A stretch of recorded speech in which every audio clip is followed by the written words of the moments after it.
আপনি কি লক্ষ্য করেছেন আগের মতো বাজার করতে গেলে এখন আর হাত ভরে কিছু কেনা যায় না, টাকা যেন হঠাৎ করেই শেষ হয়ে যায়।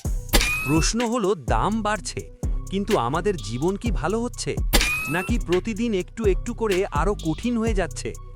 এই প্রশ্নটা আজ শুধু আপনার না, এটা বাংলাদেশের প্রায় প্রতিটি পরিবারের প্রশ্ন।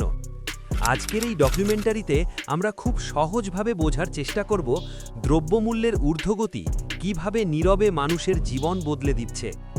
আপনি দেখছেন তথ্যদৃষ্টি, আমি প্রশান্ত নীল। চাল, ডাল, তেল, পেঁয়াজ এই জিনিসগুলো ছাড়া দৈনন্দিন জীবন চলে না, কিন্তু এখন এই সাধারণ জিনিসগুলোই সবচেয়ে বড় চিন্তার কারণ হয়ে দাঁড়িয়েছে। বাজারে ঢুকলেই চোখ পড়ে দামের বোর্ডে। দাম দেখে কেউ একটু থমকে দাঁড়ায়, কেউ আবার হিসাব মিলিয়ে নেয়। অনেকে চুপচাপ কিছু জিনিস রেখে দেয়, কিছু না বলেই বাজার থেকে বেরিয়ে আসে। যে বাজার একসময় স্বাভাবিক ছিল, সেই বাজারেই এখন ঢুকতে ভয় লাগে। সবচেয়ে বেশি চাপ পড়ছে নিম্ন আর মধ্যবিত্ত পরিবারগুলোর ওপর।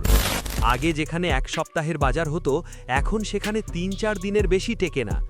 অনেকে মাছ কমিয়েছে, অনেকে মাংস একেবারে বাদ দিয়েছে, কেউ আবার শুধু ডাল ভাতেই দিন কাটাচ্ছে। এই পরিবর্তনটা বাইরে থেকে বোঝা যায় না, কিন্তু ঘরের ভেতরে প্রতিদিন অনুভব করা যায়। দ্রব্যমূল্য বাড়ার মানে শুধু বাজার খরচ বাড়া না, এর মানে শিশুর পুষ্টি কমে যাওয়া, ভবিষ্যতের জন্য সঞ্চয় কমে যাওয়া আর মানসিক চাপ বেড়ে যাওয়া। অনেক পরিবার আজ বসে হিসাব করছে কোন খরচটা কমানো যায়, কোন স্বপ্নটা একটু পিছিয়ে দেওয়া যায়, আর কোনটা একেবারে বাদ দিতে হবে। তাহলে প্রশ্ন আসে, দাম এত বাড়ছে কেন? কারণ কয়েকটা খুব সাধারণ বিষয় আছে। বিদেশ থেকে অনেক পণ্য আনতে হয়, সেখানে খরচ বেড়েছে। ডলারের দাম আগের মতো নেই, পরিবহন খরচও বেড়েছে। এর পাশাপাশি কোথাও কোথাও ঠিকভাবে নজরদারি না থাকায় দাম আরও বেড়ে যাচ্ছে। এর প্রভাব পড়ছে সরাসরি সাধারণ মানুষের ওপর।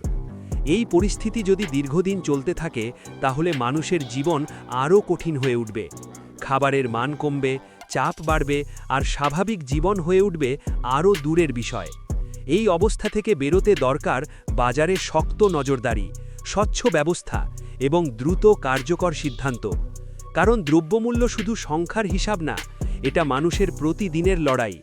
এই লড়াইটা বোঝার জন্যই আজকের এই ডকুমেন্টারি। সাথে থাকুন তথ্যদৃষ্টির সঙ্গে। দেখা হচ্ছে পরের কোনো ভিডিওতে।